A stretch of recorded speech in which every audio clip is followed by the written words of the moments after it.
how I started using the lunge capstan and the outside rein. After the horse learns this lesson successfully, then we can get away with the lunge capstan and we can do this just from the reins. So I want to focus the head always between the two shoulders.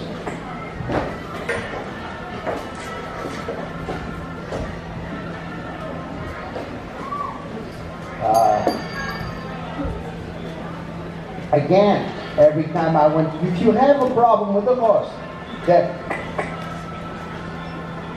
doesn't stretch down, doesn't lower, becomes heavy on your rein, turn on a 4.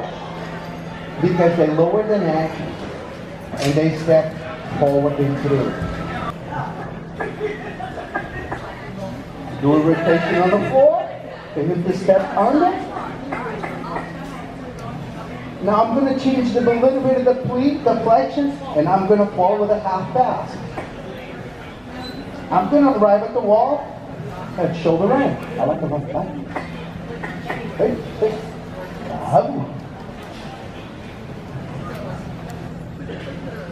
So he lost balance, I do a turn on the 4.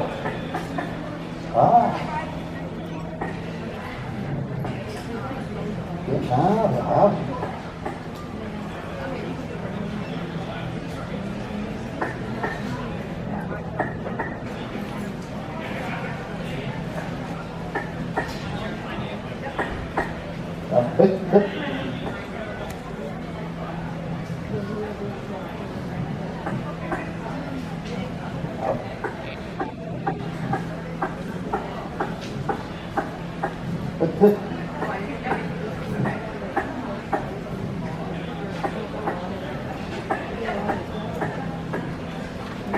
Always try to make sure that the horse is turning both sides.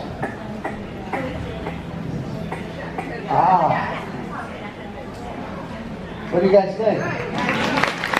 Let's walk. One day, after he's learned really to be obedient, you go in here like, good boy. He created a little stimulation and moving forward. Good. So then you go again. You walk him a little bit, he's accustomed to you, he doesn't think, then you go a little bit, let's go to the drop, So day by day, through the time, the horse starts getting accustomed to you.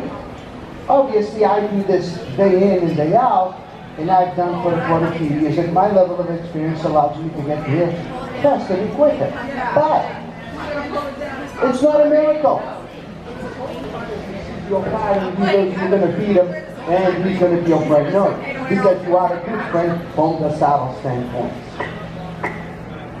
So you start doing these things a little bit at a time.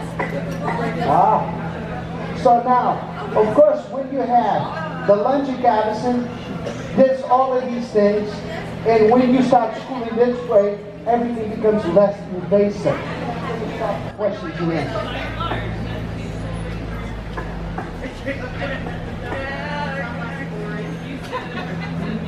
So you apply the classical principles, all the exercises, all the dressage exercises. So now I'm going to go into around here a little bit to sit him down.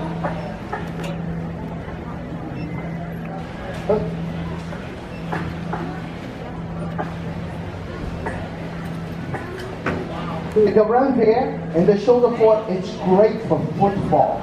So it teaches the horse how to passage and suspend the trot better later. So when I lose that, I go into my shoulder rein again.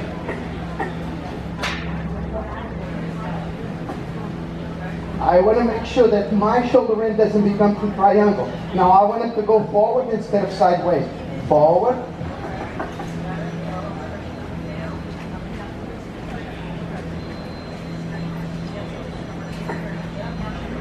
So I'm going to bring them back again, stepping forward. I don't want the neck to become shorter. And I'm going to arrive in my shoulder rein. I'm using the wall as a leverage. Then I want to go forward again. Because I don't want the horse to become too triangle on the piaffe.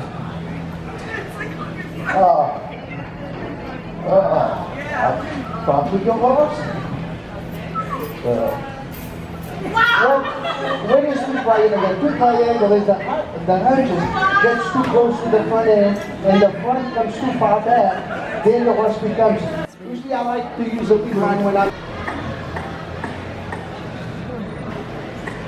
So as soon as he sits down, I'm pushing him forward again.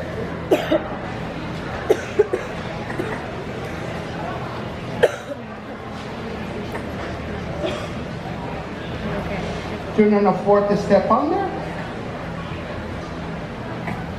So if you check it out, the neck, it wants to stretch down into my hand.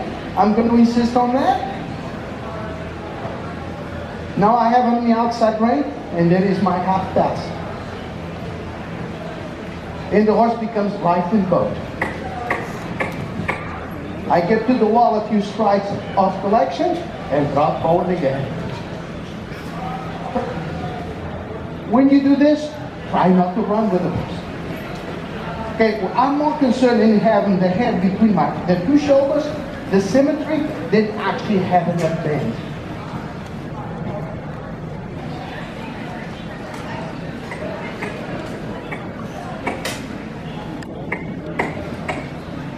So when I'm asking for this, he loses the connection. I'll bring him again for him to sit down. And go forward again. Right. So now I'm letting him stretch.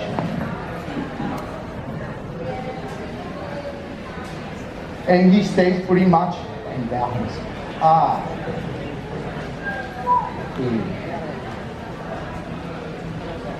What do you guys think? Use the whip, touch the whip as you need to. Don't present the threat with the whip. The whip is just an aid. So that's why I was explaining early, the whip, it's not. Abrasive stays there just as a calming aid. A lot of times, even when I want to stop them, I stop them with a whip. I'm going to explain it to you guys. See my whip when it stands? It stood there. So he doesn't feel that the whip is a threat, is a aid. So when we use the spur or the whip is an additional to your leg. That's what we use. Okay. Any other questions here? But just remind me, okay guys, so I won't forget. Now, first thing we want the horse forward. Okay, so obviously, if I only can be staying on one side when I'm working the horse in here. So look at in here. See that right hind? So see the right hind? How it's stepping out. See the left hind, how it's stepping forward. So now I'm going to put the right hind in a position like around here, so that I have a little connection on the right. I'm going to step him forward towards me, so that I can keep that right hind. Now I'm starting to do the turn on the hunches. Keeping that right hind moving all along. Don't let him stop. So it's like almost a walking pirouette, but a working pirouette, but obviously at the walk. See that right rein? That right hind? Step, left. Step forward, right forward, left over. Right forward, left over. Keep the connection on the right and keep the horse moving forward. As you know, on the pirouettes, the biggest issue is the inside hind stays back. And you got to keep it moving. So this is your turn on the hunches. Now I can start closing the angle. So you start big and start making shorter as the horse can sit down.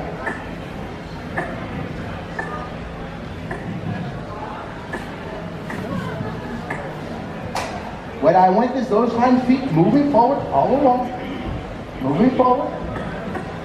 Moving forward. Moving forward. Moving forward. Then we can go into our half pass. I hope that explained it to you. Thank you. The reins. The reins touch. Here we have a connection, but the holding hands. So be aware of the pairs of diagonal and touch. So the leg, the touch of the skirt is like somebody playing a guitar. Just touch. Touch. Sorry, I didn't even have a chance to warm up my voice.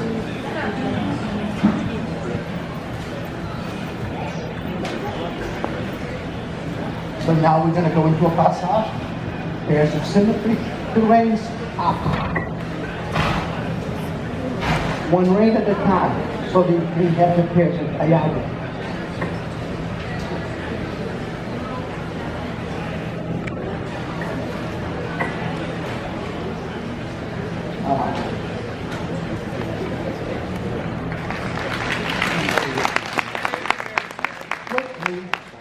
I want to show you guys. A lot of times there is a lot of controversy. Springfield Park.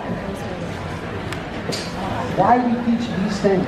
This is a horse with no stride. But all of these things allow, like the horses doing yoga.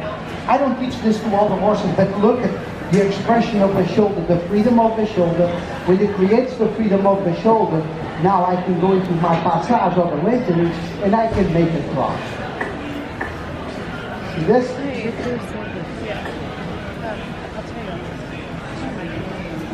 So I have more longness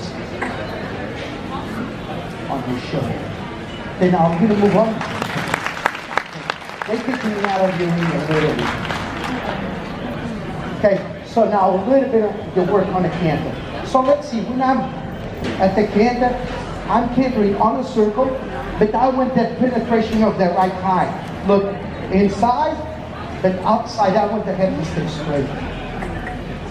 So because I want that left hind to be more engaging. So in my left rein, I keep the shoulders the way they're straighter, straighter, straighter. So then I can have the horse cantering nice and even, nice and even, nice and even. So I canter the circle forward instead of in. I look out, so that he can carry more weight with that inside arm. So now I'm going to approach a pirouette. Look, like early on, I'm going to go forward and ask for a turn on the floor momentarily. Now I can back into my turn on the hunches.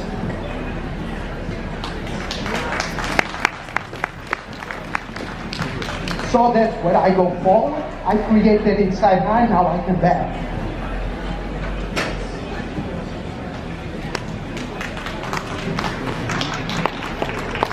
Sorry guys, I'm running out of time. So in here, because I went more to my left, so I go into a working pirouette.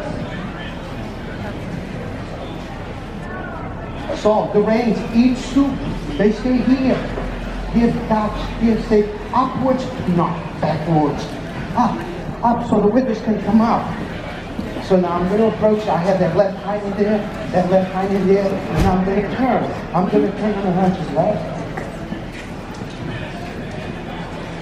What do you think, guys? So now, because of the symmetry,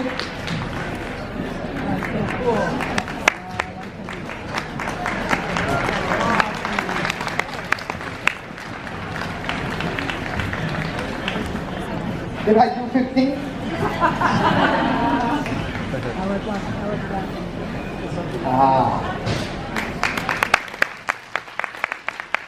Well, thank you all of you.